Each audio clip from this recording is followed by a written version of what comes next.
Hello everyone! Have a good day sa lahat. Kumusta kayo?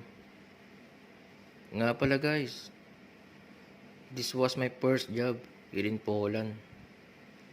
When I came here last year, 2023, and the last day of the month of February 2023, our exact date of arrival.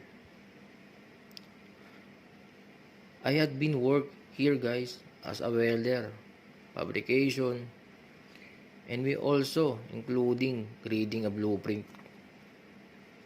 until I decided to resign guys because of my personal matters.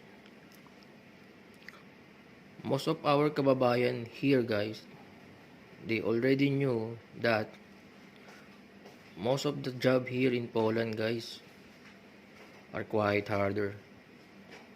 Pero guys, kahit medyo may kabigatan ang mga trabaho dito, sa isang buwan lang na sahod mo, ay maa-afford mo na ang latest na iPhone 15 Pro Max at ang kanilang pinaka-latest na iPhone 16. And also guys, makakabili ka rin dito ng second hand na mga sasakyan. Guys, sa isang buwan na sahod lang, mabibili mo na ang lahat. Basta masipag ka lang at matyaga. At syempre guys, samahan mo na rin ng dasal. Yun lang guys. Bye bye. God bless us all, always.